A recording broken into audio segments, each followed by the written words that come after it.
सुशीला एक शहर में अपने बेटे अमित और बहू स्नेहा के साथ रहती थी। सुशीला का बेटा नौकरी करता था। घर में पैसों की कोई कमी नहीं थी, लेकिन सुशीला बहुत कंजूस थी। अमित अपनी सारी तनख्वाह सुशीला को देता था। एक दिन स्नेहा सुशीला से बात करती है। स्नेहा, मांझी नवरात्रि का व्रत है, आप कुछ फल मंगा दीजिए।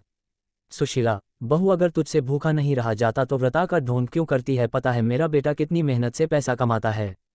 तुझे व्रत में भी फल खाने हैं। फल पता है कितने महंगे हैं। स्नेहा, लेकिन मांझी फलाहार तो सभी करते हैं व्रत में।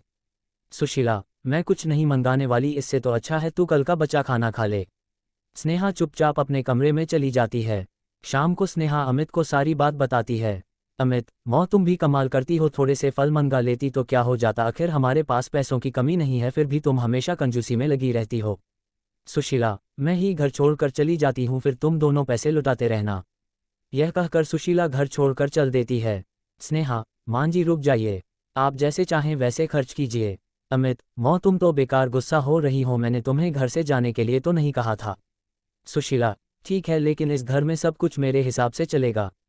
2 दिन बाद स्नेहा सुशीला के पास आती है। स्नेहा, मांझी कल नवमी है, हमें कन्या पूजन करना है, आप मुझे कुछ पैसे दे दीजिए, मैं बाजार से प्रसाद बनाने का सामान ले आती हूँ।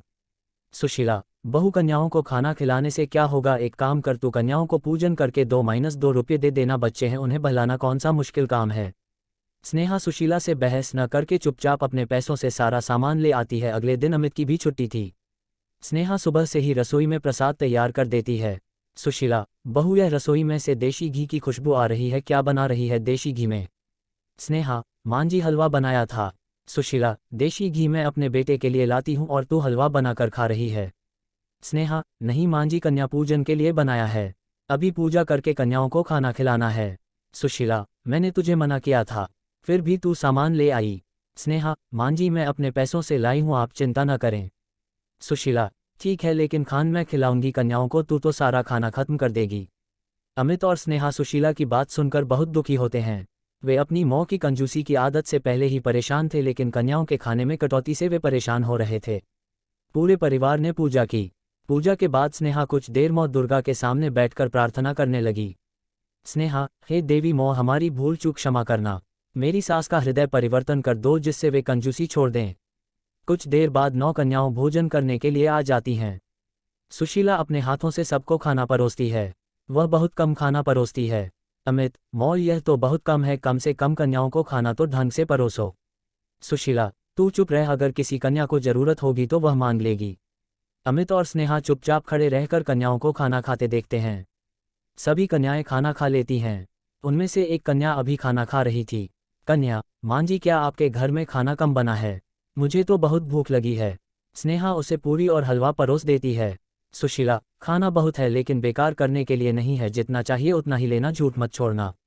वह कन्या सारा खाना खा जाती है और खाना मांगती है।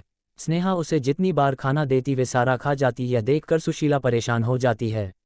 जब सारा खाना खत्म हो जाता है, कन्या, अभी तो मेरी भूख नहीं मिटी। सुशीला, अब तो खाना भी खत्म हो गया। कन्या, लेकिन आप लोगों ने कन्या पूजन किया है, भरपेट भोजन तो करना पड़ेगा, तभी तो मौ अम्बे प्रसन्न होंगी, अगर आपके घर से कन्या भूखी चली गई तो मौ रुष्ट हो जाएंगी। स्नेहा जल्दी से दोबारा खाना तैयार करती है।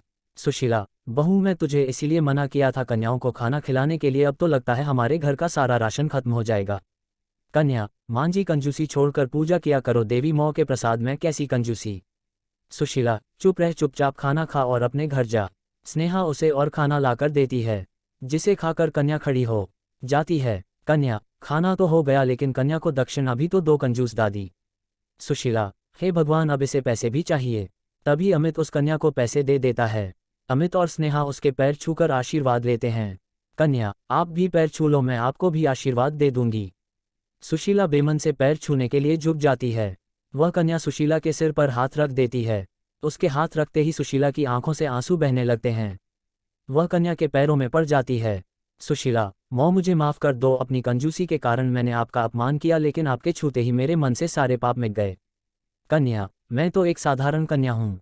सुशीला, नहीं, आप साधारण नहीं है, आप साक्षात मौ दुर्गा का रूप हैं। फिर वह कन्या उन्हें आशीर्वाद देकर चली जाती है। सुशीला का मन बदल चुका था, वह सब कुछ छोड़कर मौ दुर्गा की भक्ति में लग जाती है।